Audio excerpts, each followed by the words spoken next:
Despertar Espírita, uma reflexão sobre o sentido da vida.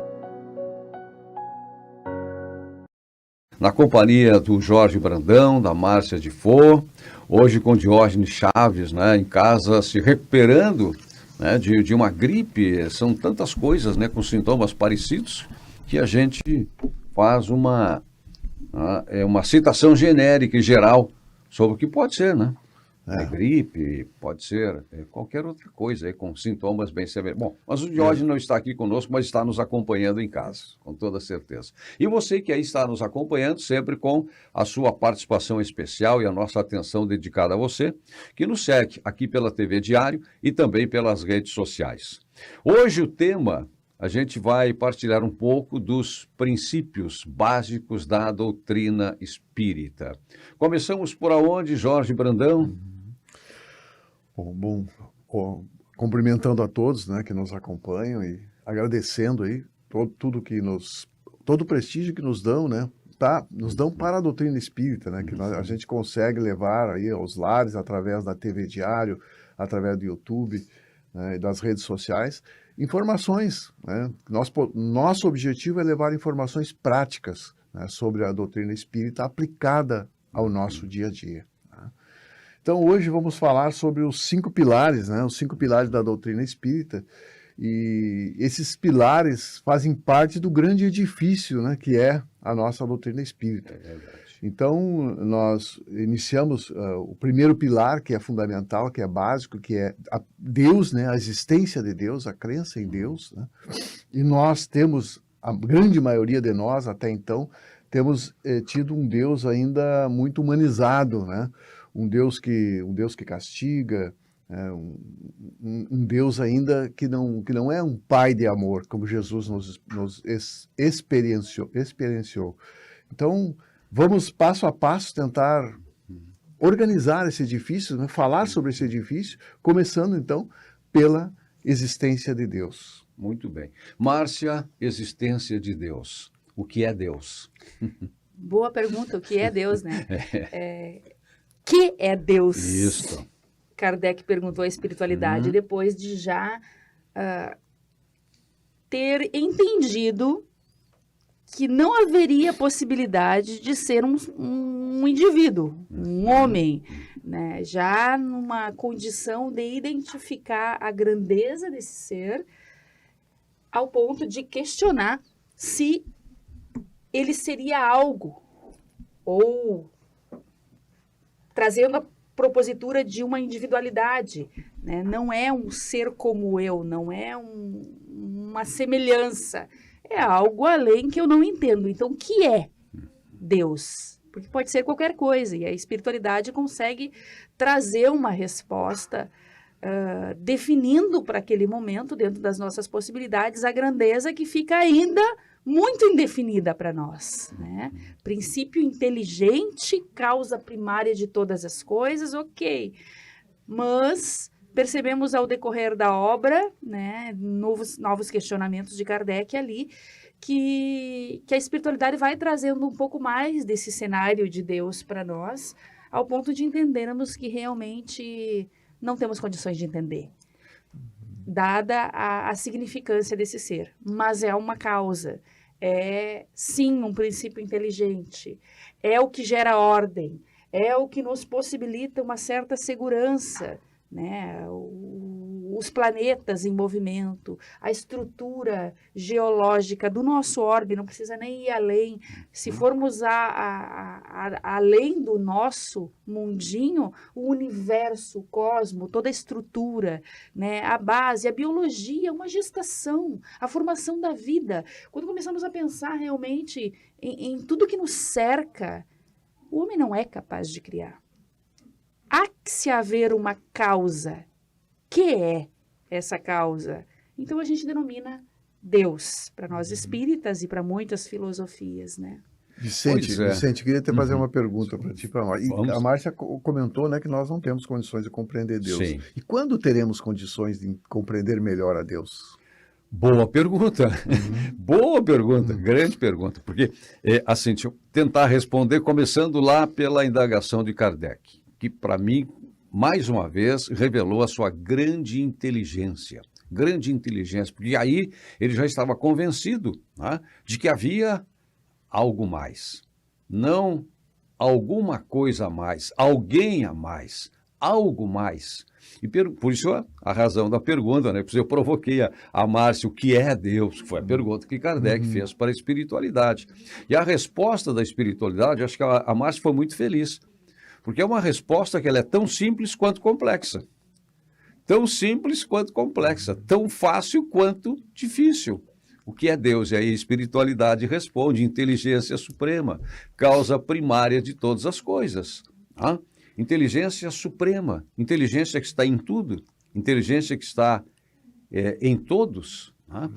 Inteligência por onde tudo começou, e até eu me esqueci agora da pergunta que tu fizeste, Jorge. Quando nós vamos compreender melhor a Deus? Né? Pois sabe que eu acho que compreender melhor a Deus quando a gente enxergar além das questões materiais, além dos limites dos nossos sentidos físicos, tá? Porque os nossos sentidos nos limitam.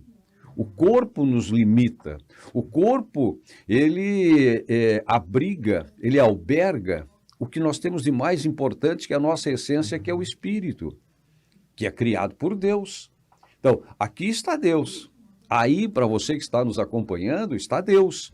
Deus está em mim, está em vocês, está em todos, está em todas as partes, está em todos os lugares. Né?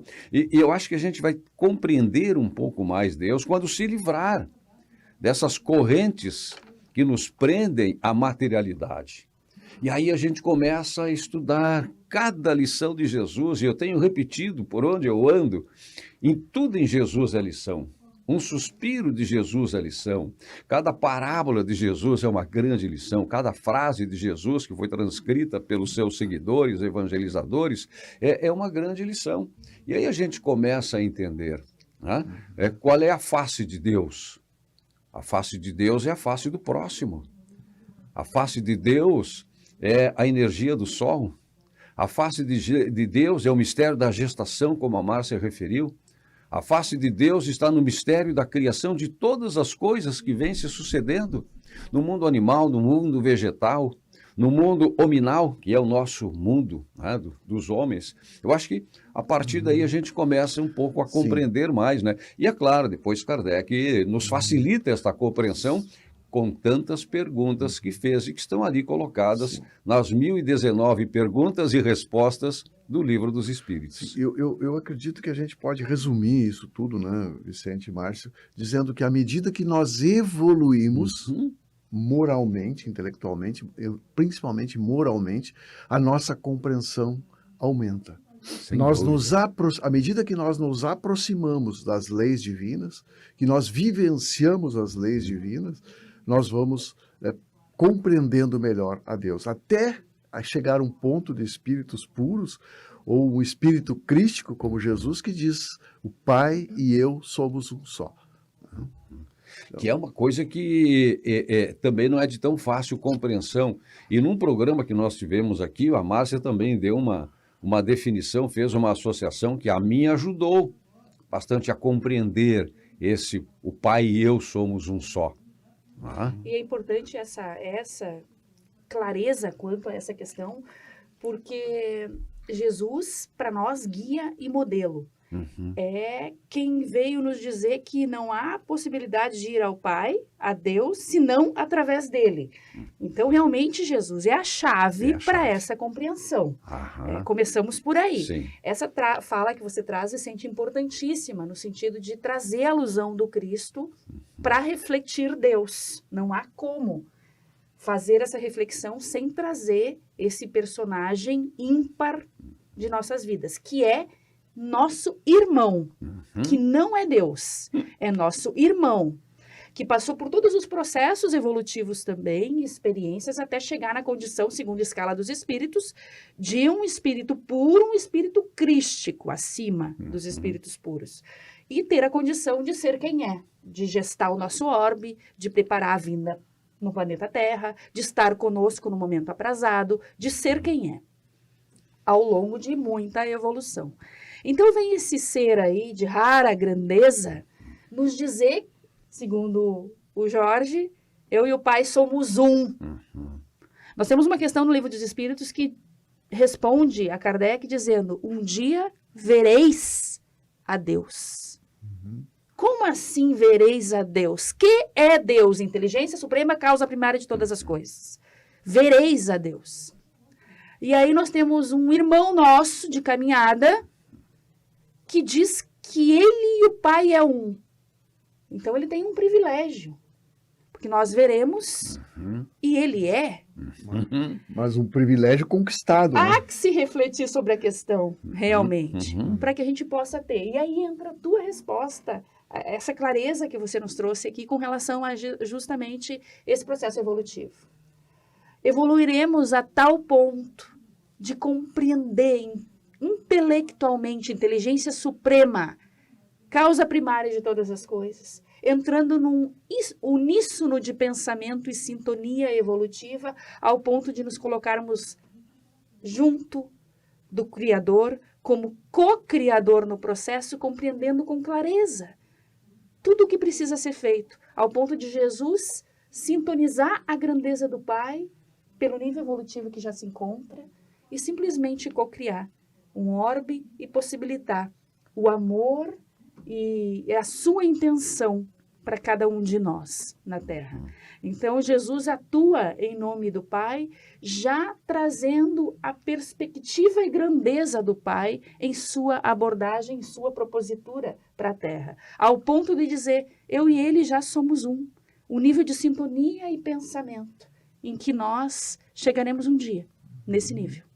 Pois é, eu não quero antecipar aí os passos, né, dessa nossa abordagem. Podemos antecipar. Até pela sua didática, né? Mas muito do que foi falado e do que a Márcia referiu agora está ali na questão 132, que vocês sabem é uma das minhas preferidas, né? A 167, que é a questão da reencarnação, e a 132, que é a pergunta de Kardec, que nos remete aos motivos, à finalidade da encarnação. Da encarnação. Quando Kardec pergunta qual é a finalidade da encarnação, daquelas perguntas que todas as vezes e tantas vezes a gente se faz, que você que está nos acompanhando também, com certeza já fez muitas vezes. O que é que eu sou? De onde é que eu vim? Para onde é que eu vou? E principalmente, o que é que eu estou fazendo aqui? O que é que eu estou fazendo aqui? E aí Kardec resume e pergunta qual é a finalidade da encarnação. E a espiritualidade responde, Deus impõe a encarnação para que possam chegar à perfeição. Então, eu projeto a minha caminhada até chegar à perfeição. Quando eu vou chegar, bom, eu não tenho nenhuma ideia. E são muitas etapas. Um longo processo de aprendizagem, de correção das minhas falhas, dos meus equívocos, esta evolução que o Jorge falou, né? E que vai nos aproximar realmente da face de Deus, da compreensão. Porque hoje eu tenho uma dificuldade maior. Mas quando eu chegar à perfeição, bom, aí eu vou ter um nível de compreensão bem maior. E Deus nos impõe, então, a encarnação na resposta da espiritualidade para que possamos chegar à perfeição. É pela expiação ou pela missão, pelo resgate ou pelo cumprimento das nossas tarefas. A espiritualidade esclarece. É uma resposta longa, diferente da resposta que deram lá na questão da reencarnação. É pela expiação ou pela missão. E mais, não sem antes passar por todas as vicissitudes das experiências corporais. Olha, isso nos dá a dimensão do quanto é longa a nossa caminhada. Quantas vicissitudes já experimentamos, quantas mais, né, talvez tenhamos que passar para percorrer esse processo de correção e andarmos no caminho da evolução. E aí, eu encerro naquilo que a Márcia também falou, porque, em última análise, Deus nos quer co-criadores da sua obra, co-criadores do nosso projeto, que nos preparemos para isso, para assumir o nosso papel de co-criadores. E nós passamos por... E a isso nós chamamos, desculpa, Jorge, desses princípios básicos de evolução. Evolução é o caminho natural da evolução. E por que nós passamos por todos esses processos de vicissitudes? Por que nós passamos por todos esses processos reencarnatórios? Porque nós somos espíritos imperfeitos. Ah, sim. Então, nós temos a necessidade, né, dessa evolução através desse processo. Não é castigo. Né? Se nós pudéssemos dizer até um prêmio, né, de nós passarmos por tudo isso para o nosso aprendizado, para o nosso crescimento, para a nossa evolução. Porque precisa que nós sejamos os autores desse progresso. Né? Precisa que nós realmente façamos o nosso esforço, senão não teria sentido. Nós não valorizamos aquilo que nós não conquistamos. Né? E isso é necessário. Né? Então, só para tentar encerrar aqui a resposta de Deus que os Espíritos nos falam, dentro da possível compreensão nossa nesse momento que nós vivemos, né? Um ser eterno, imutável, imaterial, único, onipotente e soberanamente bom e justo. É o que a gente pode compreender nesse momento. Né? Então, o resto é passo a passo na nossa caminhada, na nossa jornada evolutiva. Né? Sem dúvida. É o piloto, né? Uhum. Aquela história do menininho e do piloto do avião, a aeronave entra em turbulência e as pessoas agitadas, o menino tranquilo, e ele é questionado, você não está com medo? Não, meu pai é o piloto. Seguro. Sim. É esse cara aí. Tem alguém controlando essa aeronave. Tem, verdade. e ele sabe o que está fazendo. E quando nós entendemos esses pilares, quando nós estudamos a doutrina espírita, esse é o sentimento, Divaldo sempre falava isso, o espiritismo nos passa paz, nos passa serenidade e confiança, porque realmente é o pai que é o piloto. Né? Então, nós bem compreendendo a doutrina espírita, nós não nos desesperamos. Nos preocupamos às vezes nos tornamos ansiosos, mas não nos desesperamos, porque sabemos que a nossa passagem aqui é passageira. Né? E aí é que está uma das grandes virtudes, para mim, minha opinião, né, da importância da doutrina espírita. Falar sem desesperar, desesperança, ela nos transmite sempre esperança, pela crença na vida futura. Então, tudo que nós passarmos aqui, por maiores que sejam os nossos sacrifícios, por mais pesada que seja a carga dos nossos desafios, dos nossos obstáculos, das nossas provações, não é o fim, é uma passagem.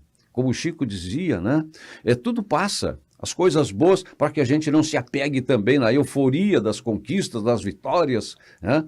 Das recompensas materiais. É importante a gente traçar objetivos na vida, ter metas na vida, mas não ficarmos reféns destas conquistas, porque elas serão passageiras. Da mesma forma, os sofrimentos. Toda dor vai passar, não apenas pelo tempo. Não é o tempo que dá a resposta. Para mim, o que dá a resposta é a compreensão da finalidade de cada episódio que acontece na nossa vida. Então, se eu sei que a vida vai continuar e tenho plena convicção e crença na vida futura, ok, o resto E aí quase que a gente realmente agradece até os dissabores e as dores, porque é uma oportunidade de aprendizado. E a lição, às vezes, é dura, mas nos recoloca, né? Esse caminho que nos é possível caminhar com esta luz, com esta esperança. E eu digo, a doutrina espírita não fecha portas. Nem a morte é o fim de tudo. Aliás, é uma passagem. Né? É uma passagem para outro estado. Falando em passagem, então vamos para o segundo pilar. Vamos lá. Vamos para o segundo pilar, que é a imortalidade da alma. Isso. Que tem a ver muito com o que nós já falamos agora. Né? Porque quando nós temos essa certeza, não é a questão de acreditar, é quando nós temos essa certeza da imortalidade da alma, as coisas, os desafios materiais, eles se tornam menores, eles se tornam pequenos, porque aqui tudo é passageiro. Né? Então, essa certeza, né, nos dá confiança, nos dá serenidade, nos dá esperança. Né? E esse é um pilar também fundamental, né, da doutrina espírita. Hein, Márcia? Como o Vicente disse, não fecha portas a morte, né? A morte. Continua aberta esse caminho né, de continuidade, e a gente vai ver na sequência sobre a reencarnação, que o Vicente já adiantou para nós, a 132, desse ir e vir, essa possibilidade. Então, a imortalidade da alma é um consolo àqueles que se amam, é um consolo àquele que permanece aqui, cumprindo uma etapa que ainda precisa ser cumprida no plano físico, e se distancia do ser amado. Nos possibilita uma compreensão diferente da vida. E aí vem toda a base da doutrina espírita, quando vem nos falar de um Deus de amor, justo, bondoso também, quebrando algumas ideias do fogo eterno, do inferno eterno, que talvez a consciência da continuidade da vida, sob esse panorama, sob essa perspectiva, seria uma tortura enorme. Se tudo continua, esse ser segue vivendo e está em condições gravíssimas no mundo espiritual. E aí, em vez de um alento, nos traria um desespero. Então, se pensa realmente na importância de compreendermos um pouco mais esse pai de amor, que é a base de tudo, e não é à toa que é a primeira questão e o primeiro pilar da doutrina espírita, trazido ali pela espiritualidade, como a existência de Deus e os atributos que o Jorge leu ali para nós, com relação realmente a essa grandeza e esse amor. Se nós que somos maus sabemos dar boas coisas aos nossos filhos, quanto mais vosso Pai que está no céu. A espiritualidade responde a Kardec. Então, precisamos realmente pensar nesse Deus de amor para que algumas ideias pré-concebidas que foram construídas ao longo do tempo, até mesmo por filosofias religiosas que induziram a esse pensamento com interesses escusos, possam se quebrar, possam se romper, para que a gente se associe a essa ideia de realmente amor, amorosidade no controle da situação. Para entendendo realmente que a existência, a imortalidade, ela está posta ali para crescimento, para evolução, para continuidade mais amadurecida e para reencontro de almas. É verdade. Isso é importante dizer, né, que o Espiritismo nos dá assim provas concretas, né, nos explica de forma clara, que a gente raciocina e entende que nós, ao deixar esse corpo físico, né, até outra vez tu usou um termo bem interessante, né, que é esse estado, mudamos de estado, né, deixamos o corpo físico, não existe o céu e o inferno, como tu falou. Nós não vamos para o fogo e nem para o céu. Nós não vamos ficar adormecidos esperando Jesus voltar. Né? Nós não vamos ressuscitar, nós vamos reencarnar. Né? Então, tudo isso é uma sequência que vai fazendo com que a gente, de forma lógica, clara, a gente compreenda. São milhões de depoimentos no plano espiritual. Tem gente que diz assim, ninguém voltou para contar, né? Mas são milhões de depoimentos da literatura espírita que nos provam, através das sessões mediúnicas. É tudo muito claro. Né? Isso tudo nos fortalece, nos anima. Sem dúvida. Essa questão. Fora as pesquisas sérias de ateus, sim, aonde nós temos catalogado uma enormidade de obras fantásticas, já trazendo comprovações ali científicas, estudos sérios de continuidade da vida. Há que se ter olhos de ver para que a gente possa ter acesso a tudo isso. Pois é, eu estava esperando a gente chegar na questão da reencarnação para fazer estas referências, né? Porque tem um cientista aí que dedicou 40 anos de seus estudos para Ian Stevenson, né? para comprovar a reencarnação. Ele era chamado do caçador de vidas passadas. O caçador de vidas passadas. E tem pelo menos 20 livros escritos com obras, né? com comprovações, né, de vidas que se conectaram através do processo reencarnacionista. Né? Mas esse é um dos pilares também que em seguida a gente vai comentar, porque temos aí uma questão que é tabu para muita gente, é preconceito, é negada por tantos, que é a questão da comunicabilidade, né, com o mundo espiritual. Eu acredito que reencarnação seria o próximo na sequência. Tá. Então nós voltamos, né, no próximo bloco, né, Vicente? Isso, vamos voltar no próximo bloco. Esse tempo voou nesse primeiro, mas temos ainda para falar na reencarnação, comunicabilidade com o mundo espiritual, e não é com os mortos, né? Comunicabilidade com o mundo espiritual e evolução. Pluralidade dos mundos. Pluralidade dos mundos, exatamente. Então tá, vamos fazer um intervalo, voltamos em seguida falando sobre os pilares básicos da doutrina espírita. Já voltamos. Despertar Espírita, uma reflexão sobre o sentido da vida. Pra você que quer viver em paz, família sorrindo, amigos contigo, isso é Causo Mais. Na Causo Mais, nós sabemos que a consulta com o médico especialista não pode esperar, que o plantão 24 horas adulto e pediátrico é fundamental, que os descontos em exames, atendimento odontológico, além de todos os benefícios que nosso cartão oferece, garantem saúde e tranquilidade pra você e sua família em todos os momentos. É Causo Mais. Cansado de ir em diversas lojas para encontrar produtos de limpeza? Não pense duas vezes. Na Mecal Química você encontra tudo o que precisa em acessórios, equipamentos e uma enorme variedade de produtos de limpeza em geral. E o melhor, tudo com preço de fábrica e garantia de qualidade nos produtos de marca própria. Somos uma empresa certificada com o selo ISO 9001. Entre em contato pelo WhatsApp ou venha conferir todas as nossas opções em solução de limpeza, diretamente na loja.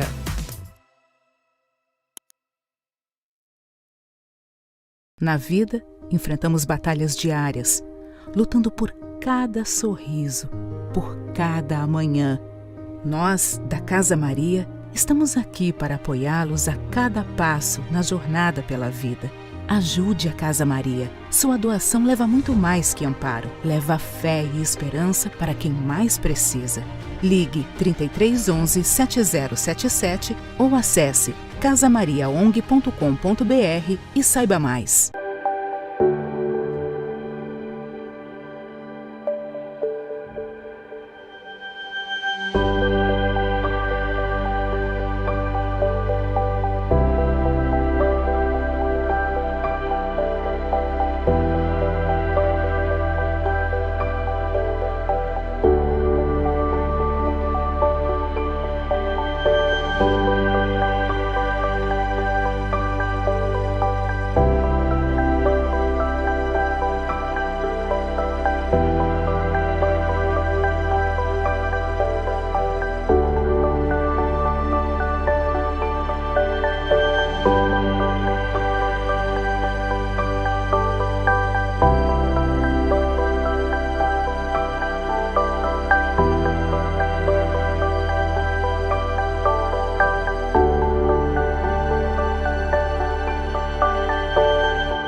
Despertar Espírita, uma reflexão sobre o sentido da vida. Estamos de volta com o programa Despertar Espírita, uma reflexão sobre o sentido da vida, que você acompanha aqui na TV Diário e também pelo YouTube. Hoje na companhia do Jorge Brandão, da Márcia de Foi, mandando, né, o nosso abraço. Com certeza está nos assistindo, está nos acompanhando, o Diógenes Chaves. Estamos falando sobre os princípios básicos da doutrina espírita e o próximo pilar, Jorge, é? Reencarnação. Reencarnação. E é importante a gente fazer um comentário que a reencarnação nos diferencia da maioria das religiões, né? Ela tem essa característica porque nós temos muito em comum em todas as religiões, né? A crença de Deus, Sim. a imortalidade da alma. Até aí, né? tudo igual, Tudo quer dizer, igual. ou pelo menos compatível. Agora entra a reencarnação explicada de forma muito clara, né? De uma forma progressiva, que ela, à medida que ela nos esclarece, ela nos conforta e aumenta a nossa responsabilidade. Pois é. Porque tudo o que fizermos vai ter consequências, né? Ela está atrelada à lei de causa e efeito. Márcia, reencarnação. É impossível, eu costumo dizer que é impossível pensar num Deus justo, amoroso, sem essa possibilidade de continuidade da vida, né? De recomeço, de refazer os fatos. E basta trazer um pensamento muito lógico e simples, que a gente usa muito, inclusive, que qualquer pessoa, por menor capacidade intelectual que tenha, consegue compreender. Onde está a justiça de amor quando identificamos duas almas que têm vidas tão diferentes e não terão, quando a gente estanca na não continuidade da vida, possibilidades de refazer os passos ou ter uma estrutura melhor? Onde está a justiça de um pai que a gente diz que ama, olhando para esse cenário, onde duas crianças, uma em tenra idade, nasce com problemas e dificuldades atrozes, uma vida toda vegetativa, uma vida toda de abusos extremos por conta da iniquidade humana, e outra criança na fartura, na opulência, com todos os recursos possíveis para que possa prosperar e se dar bem. Qual é o cenário? Qual é o fim dessas duas crianças? Identificamos ali realmente um futuro muito divergente entre as duas. E não haveria como modificar isso numa encarnação, porque o cenário em que uma nasceu é um e o cenário que outra nasceu é outro. E onde está esse pai que ama quando possibilita? E esse questionamento a gente ouve, inclusive, dos espíritos. Quando chega numa reunião mediúnica, minha vida foi extrema dor e dificuldade. Então, tu me venha falar desse teu Deus. E a gente ouve isso. São espíritos que ainda não compreenderam o sentido da vida. Não compreenderam ainda e passou por aquele processo de dor. Passou. E sente. Está preso naquele processo. Está preso naquele processo. E há que se trazê-lo a essa reflexão. Tua vida não parou aí. E ainda mais, ela não começou ali no momento em que você nasceu. Há que se olhar de forma diferente para tudo isso. Você é um espírito eterno, milenar. Não começou ali, não terminou ali. Não terminou. Esse momento que você viveu, alma querida, é um ponto e vírgula na tua história, não é um ponto final. A partir de agora, é um novo trajeto. E todo esse processo de dor te fizeram ser quem tu é hoje. Com certeza uma pessoa melhor, com experiências vividas, com certeza as dores que tu passou, tu não vai fazer alguém passar, porque tu sabe o que significa. A dor tem um outro significado para ti hoje, é ou não é verdade?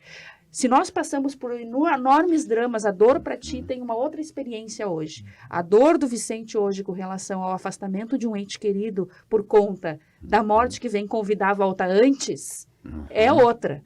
O olhar, a forma de abraçar um pai que está vivendo isso é outra. É uma experiência que ele viveu e ninguém tira. Então, o acolhimento se torna diferente, a maturidade se torna diferente, a forma como você veicula a tua energia de acolhimento é outra. Então, a gente começa a compreender o que é a amorosidade de Jesus olhando para nós, porque compreende cada um dos nossos dramas. Né? Então, realmente, reencarnar é um presente de Deus para a humanidade. Pois é, sabem que antes de ter contato com a doutrina espírita, eu rejeitava radicalmente a reencarnação. Até porque eu não quero voltar e passar por tantas dificuldades que eu já passei, mas não chega já, o que eu estou aí experimentando. E aí vem a grande dor. E aí? E qual é a causa? Qual é a razão? Qual é a finalidade? E justamente o estudo da reencarnação foi quem primeiro me abriu as portas da compreensão. E a resposta da espiritualidade para essa questão é muito, muito, muito curta, diferentemente da resposta para a questão da encarnação, porque ela vem com a resposta e com um roteiro, a resposta para a questão da encarnação. Na reencarnação, questão 167, Kardec pergunta, qual é o objetivo da reencarnação? E a espiritualidade responde, expiação, expiação, melhoramento progressivo da humanidade. Sem isso, onde a justiça? Pronto. Está aí a resposta. E aí vamos examinar. Expiação é castigo? Não, necessariamente não. Mas, reparo, oportunidade de correção, expiação, para que a gente possa fazer esse resgate, acertar contas com o nosso passado. Eu, às vezes, tenho dito que nós viemos, resumidamente, superficialmente, né, para cumprir 3 tarefas. Acertar contas com o passado, aprender e evoluir. E voltar na sequência da nossa caminhada. Então, essa expiação tem que ser vista também como uma oportunidade. É uma oportunidade. Melhoramento progressivo da humanidade. Porque eu sou um ser individual, único, mas eu não sou isolado. Nós todos estamos conectados permanentemente. Né? No livro Evolução em 2 Mundos, de André Luiz, psicografado por Chico Xavier, ele diz, nós estamos permanentemente conectados, ligados, atados uns aos outros. E aí vem a questão, né, da resposta da espiritualidade para o que é Deus e para a descoberta que foi, né, o momento em que Allan Kardec se decidiu, se convenceu, disse, não, parei, mas existe algo a mais. Tem uma inteligência, né, nessas mesas girando, nessas batidas, nessa comunicação com o mundo espiritual, com o mundo invisível. E aí ele define fluido cósmico universal. Hoje eu estava lendo uma matéria, ia trazer aqui e passou, a ciência descobrindo uma espécie de teias que conectam o cosmos, todas as formas de vida existente. Isso está sendo fotografado. Pelos novos telescópios. Né? Exatamente, isso hoje tem imagens. Esses novos telescópios. A teia cósmica. Teia cósmica, teia cósmica. Então, isso que Kardec disse lá em 1855, 57, quando lançou o Livro dos Espíritos, né, tem uma inteligência, que ele chamou de fluido cósmico universal. Então, isso nos faz comprometidos com todos e com o progresso da humanidade, pela evolução passo a passo da humanidade. Esta é a justiça divina. Essa é a justiça de Deus, sempre novas oportunidades. Sim. Quando falou, Márcia, que é um ponto e vírgula, né? Na verdade, tudo tem uma continuidade. Eu creio tanto nisso, que eu tenho aqui comigo uma tatuagem, uma vírgula. Olha aí, ó. Eu gosto quando as pessoas me perguntam que vírgula, por que essa vírgula? Né? Porque realmente não existe ponto final. Né? Nós estamos num processo evolutivo e tudo, como sempre disse o Chico, tudo passa. Tudo passa. Né? Tudo aqui é passageiro. Né? Então, realmente, a reencarnação ela nos dá uma resposta e nos dá um ânimo para a gente ser responsável pelos nossos atos e ter certeza na justiça divina. E se nós realmente acreditamos em reencarnação, é preciso que o revanchismo pare em nós. É preciso que a gente dê o basta. Porque se nós formos esperar que os outros deem esse basta, talvez não aconteça. Mas pela compreensão que nós estamos adquirindo, que todos nós juntos aqui estamos adquirindo, que Deus é justo, que Deus é bom e que a reencarnação é um prêmio para nós, nós temos que aproveitar as oportunidades e dizer, bom, eu perdoo. Aqui parou. Porque senão nós vamos ter que repetir, e isso vai nos custar muito caro e vai nos atrasar muito. E isso aí explica muitas vezes a composição familiar. As dificuldades que a gente tem e que às vezes começam na composição familiar, com as pessoas que fazem parte da minha família. Às vezes pessoas se sentem rejeitadas nas suas famílias.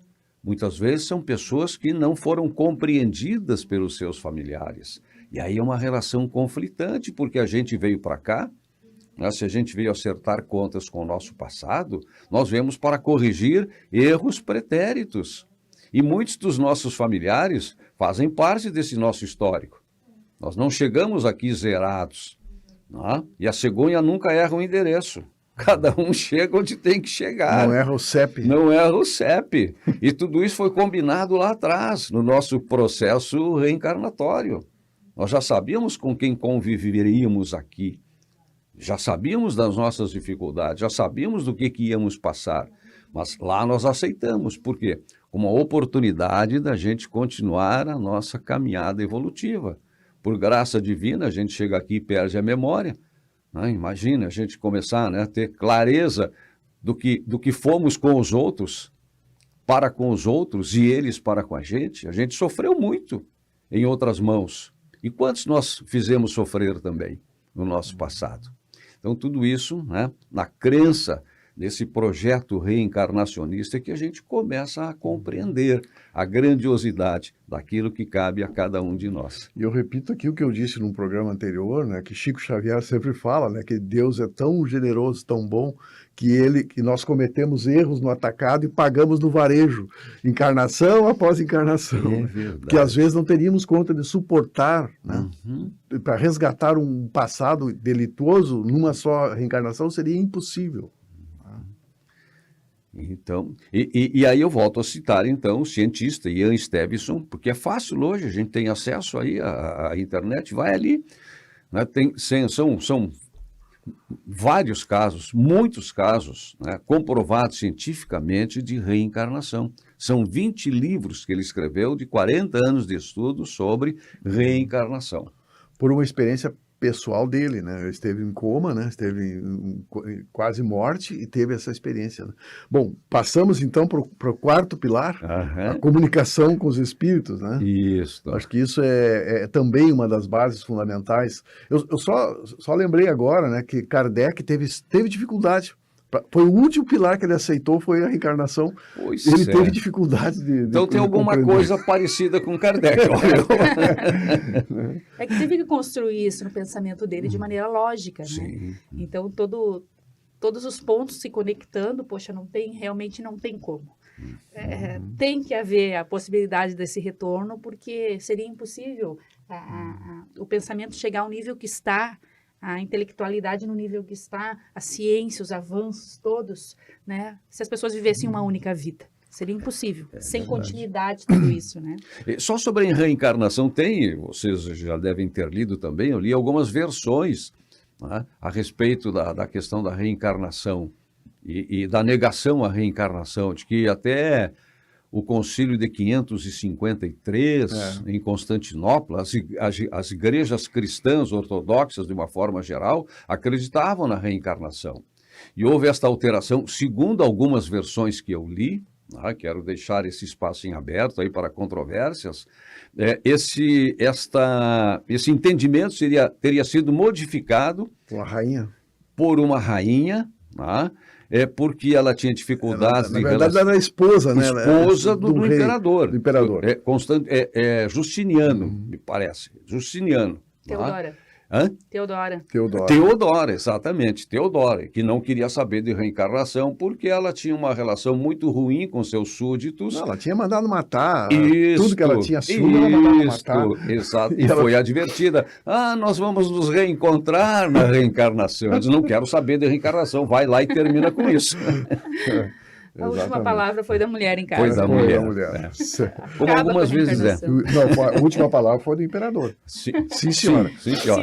Exatamente. Boa. Não, mas a questão da comunicação com os espíritos é importante que tem uma resposta, né? No livro dos Espíritos, que eu não me lembro o número da questão, da Márcia, que tem uma memória fenomenal, pode lembrar, né? Que diz se os espíritos interferem nas nossas vidas, né? Sim. E aí a resposta diz, de ordinário são eles que vos guiam. Né? Tal é a interferência que existe do mundo espiritual conosco, né? Que a gente muitas vezes não se dá conta, né? Tanto para o bem como para o mal. Sim. Sempre em afinidade com os nossos pensamentos. É verdade. Então, é verdade. E isso é importante que a gente tenha em mente, né? As influências são tanto benéficas quanto maléficas. Nós temos bons e maus espíritos. Maus espíritos não, mas espíritos que ainda estão perdidos, equivocados. Não encontraram ainda a sua luz, o seu caminho. Mas as comunicações espíritas, né, Márcia, a gente que trabalha em mesa mediúnica, é impressionante, né? Elas acontecem diariamente aos milhões, né? E são mensagens que vêm de várias... espíritos que estão ainda perdidos, como na grande maioria, ao desencarnar, como eles não têm essa noção, eles não, e como tudo é tão semelhante à vida material, que eles não acreditam que tenham reencarnado, que tenham morrido. Tem a morte do corpo físico. E nós não somos...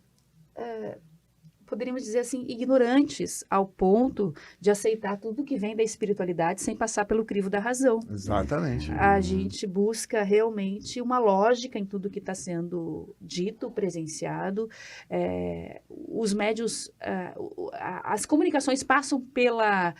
poderíamos dizer aquilo que a própria obra espírita nos recomenda, o controle da universalidade dos espíritos. Né? Há um critério, uma avaliação. Não é tudo que o médium diz que se acredita, não é tudo que o espírito está dizendo que se acredita.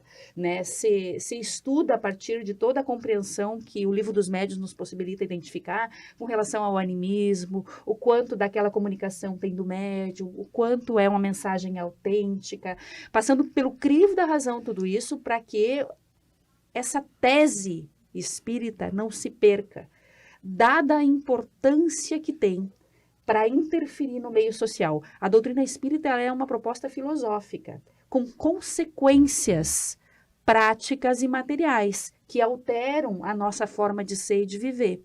Ela não é um conjunto de regras que te impõe uma cartilha de condutas que altere tua vida diretamente. Ela é uma proposta filosófica que te leva conscientemente, a partir de todas essas questões da existência de Deus, a reflexão sobre a reencarnação, sobre a imortalidade da alma, te leva à compreensão da necessidade de mudança comportamental. Então, ela tem consequências comportamentais a partir da razão, a partir da compreensão individual que cada um tem.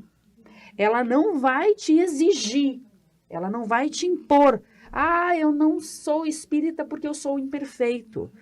O espiritismo não exige perfeição. Exige esforço. Ser espírita é compreender todas essas diretrizes que estamos trazendo aqui de maneira leve, para que a partir daí eu queira operar algumas mudanças comportamentais na minha vida. A partir do instante que eu compreendo como lógica todos esses parâmetros, eu já posso me dizer espírita. A partir do momento em que a gente lê algo sobre o evangelho e já altera o nosso comportamento, a nossa percepção, eu sou espírita. Né? É buscar a compreensão do sentido da vida e procurar e se esforçar para aplicar isso, né? Amando o outro como a nós mesmos. A doutrina espírita não tem esse mistério na definição, né? Ela é prática. Ela é eminentemente prática. E existem inúmeros outros autores, não apenas Ian Stevenson, mas Benegia, Edith Fiore e Ellen Van Ba, catalogado casos fantásticos de reencarnação com experiências práticas, com encarnados, inclusive, levando indivíduos intraútero, que a psicologia hoje aceita como tese de tratamento, inclusive, para tratamento, mas também indo um pouco além, fazendo estudos e pesquisas sérias onde se pode comprovar ali realmente a possibilidade da experiência em outras existências, em outras vidas, né? E os próprios fenômenos catalogados que nós temos a respeito da materialização, que quem tem olhos de ver vai buscar realmente, vai identificar com provas científicas ali a materialização, aonde uma mão foi materializada. De que jeito, se não existe vida antes? Quem é que materializou aquela mão?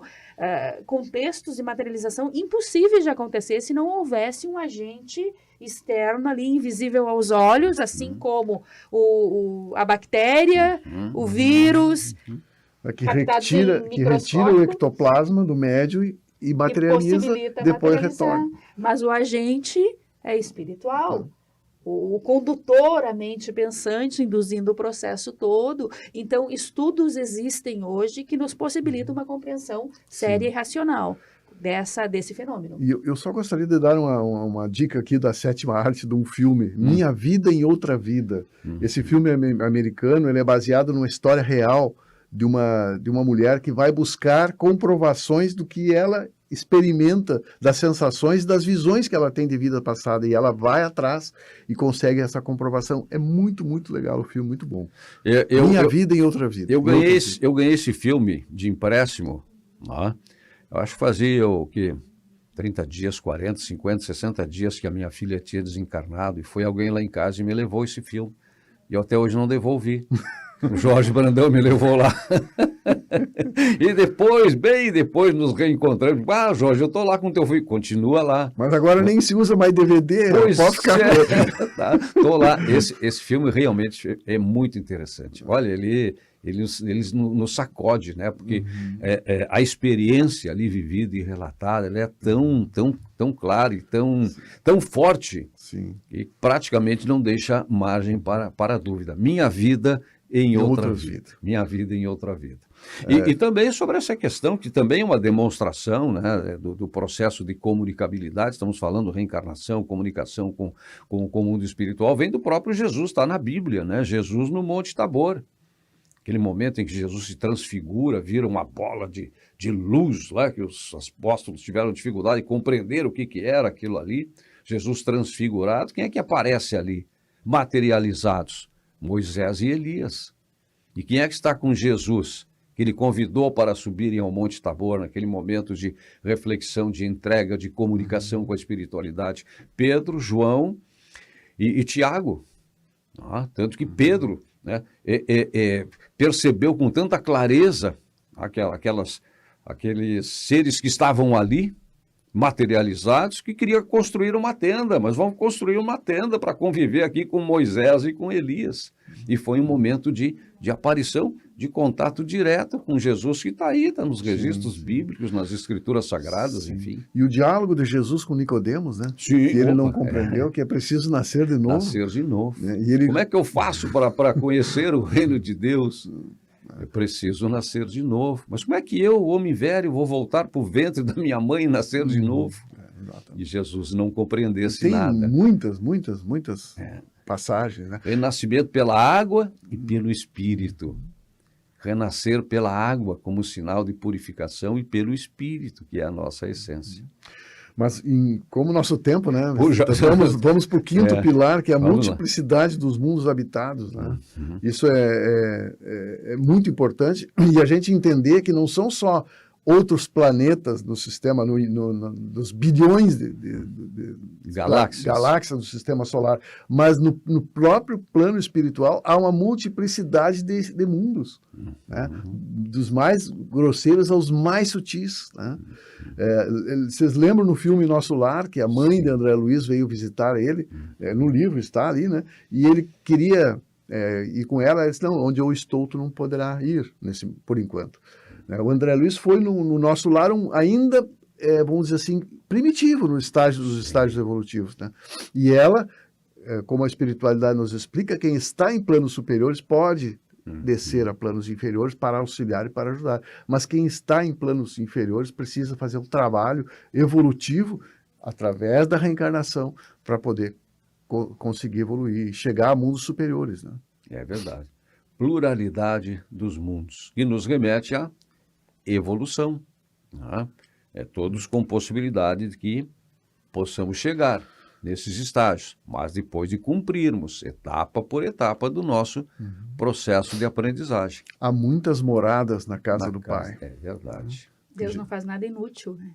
Essa enormidade de planetas, há que se haver vida, né? E ainda que a gente não veja algumas formas de vida, por muito tempo a gente não identificou muitas formas de vida, né? Precisou o avanço científico, tecnológico, o microscópico, para a gente poder ter acesso a algumas coisas. O quanto ainda há que se descobrir no universo, né? E ainda não temos condições, às vezes, de acessar. O que faríamos em outros orbes, talvez? O quanto exploraríamos? O quanto de recursos iríamos buscar? O quanto usaríamos mal, talvez, a riqueza e a grandiosidade presente em outros planetas? Será que temos condições morais de chegar em outro lugar nesse momento e explorar? Será que usaríamos bem as ferramentas possíveis para que a gente tivesse acesso? Então, temos que pensar que realmente a intelectualidade precisa crescer junto com a moralidade, para que a gente possa ter acesso, né? Exatamente, acesso sem destruir. Participar de um processo sem causar impacto e abalo de forma negativa. Né? Então, há muito que aprender ainda. O ser humano precisa ainda muito crescer em experiências íntimas para estar fazendo parte do processo, compreendendo o que é dele. E isso começa nas pequenas coisas, desde educar a criança em casa. Ah, eu trouxe uma flor para ti, mamãe. Da onde? Da rua. Mas da rua é de todo mundo, meu filho. Por detrás das casas, das pessoas, são das pessoas que plantaram. Respeite. Da rua é de todo mundo. A gente não arranca, a gente não destrói. Parece uma coisa boba e singela. Porém, noção de limite e de respeito ao ambiente que está pisando. Começa no berço. Começa com esses pequenos cuidados. Dividir o lanche, tá compartilhando. Como é que foi? Do que vocês brincaram? Quem empurrou quem? Você defendeu, e aí, nesse momento em que o maior veio e passou uma rasteira, o que você fez? Você ajudou? Você defendeu? Você chamou a professora? Você se posicionou diante da agressão? E começa de pequenininho, nas pequenas coisas, no mundinho que aquela criança tá apresentando, né? Então, cuidar da sociedade, cuidar do que está na rua, cuidar, jogar o lixo no lixo, coisas simples, que às vezes a gente não se dá conta que estamos construindo ali almas e personalidades morais para a vida, que vão dirigir esse planeta, né? Que serão os responsáveis do amanhã. Sim. Às vezes a gente pensa que sair, abrir a porta da nossa casa e sair, tu tá fora de casa. Não, tu continua dentro de casa. Perfeito. Então, assim, ó, eu sei que nós estamos no final, Vicente, assim, o que eu queria dizer a todos aqueles que estão conosco, né? Nós não podemos aprofundar, mas esses temas estão aprofundados nos nossos programas, né? Nos nossos programas que todos estão no YouTube. E com isso, dá para perceber que a gente começa a ampliar os nossos horizontes.